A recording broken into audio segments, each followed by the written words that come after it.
Hey guys, today we are checking out the new Apex gaming monitors from Illegear. Yes, I said monitors because they come in two sizes. They have the 24-inch, which is the one that I have, and the 27-inch. It's been a fun few days testing it out. Let me tell you why.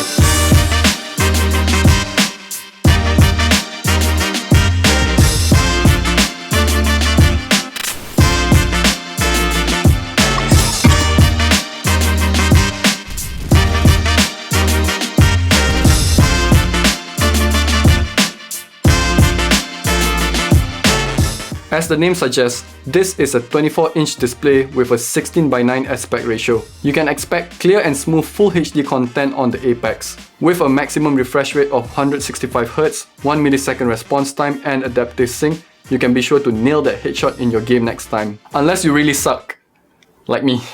Now let's have a closer look around the monitor. The bezels on this monitor are extremely thin, and if you think that is amazing, wait till you see the side view. How amazing is that? Even the camera had difficulty focusing on the side view. Moving to the back, you'll have the extremely thin portion of the display protected by a glass back cover. Further down, you have a slight bump that houses all the I/O. Starting from the right, you have the headphone out, one VGA, one DisplayPort 1.2, 2 HDMI 1.4 and the power input. On the far left, you have the power button that also doubles as the menu navigator. It's in a great position and navigating the menu is extremely easy with it. We'll check that out later. A couple more things about the back. On the middle right side, you have a Kensington lock. And as you can probably tell, this monitor is VESA compatible. Supporting this monitor is obviously the stand and it's very basic. No height adjustment might be a deal breaker for some of you, but for me, I'm just going to use a monitor arm. However, the stand does allow for tilting the display forwards and backwards. Now let's look at the menu system. Pressing the button at the back brings out the menu.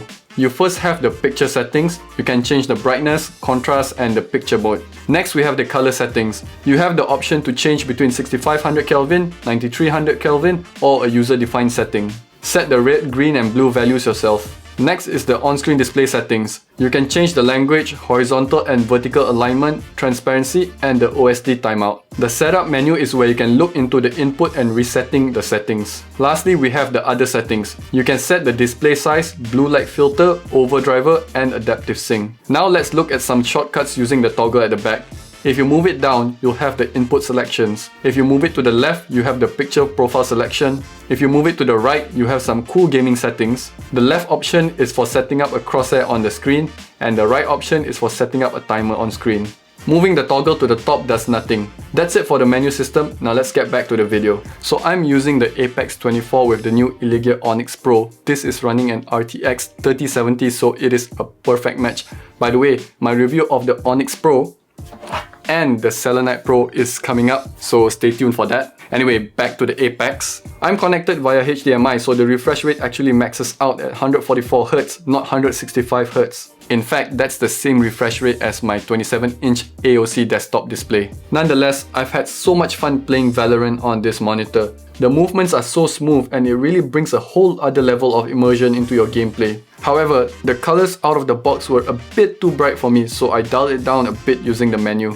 Alright, so should you buy the Illegear Apex gaming monitor, specifically the 24-inch? If you've never played games using a high refresh rate monitor, then you are missing out on a lot. For 700 ringgit, this is a great entry model gaming monitor. It's got a high refresh rate, fast response time, accurate colors and a ton of I/O to suit every single user out there. I'm really happy to see the inclusion of VGA as not everyone has the latest and greatest computer. This is really the gaming monitor for everyone. However, if you have an extra 300 ringgit laying around, I definitely go for the Apex 27-inch. Let me quickly tell you what's the difference between the two displays. And no, it's not just the size. So the Apex 27 runs at 1440p, can display HDR content, better color accuracy, RGB at the back, better I/O, which includes speakers. Oh my god! Lastly, it also has a better stand that is fully adjustable, so you can adjust the height and also rotate the display. For an extra 300 ringgit, I think it's absolutely worth it. So that's it for this video. I hope you guys enjoyed watching it. If you guys are interested in any of the monitors, I'll include all the purchase links in the description box below. I hope you get your gaming monitor soon. Thanks for watching and I'll see you guys for the next video. Bye!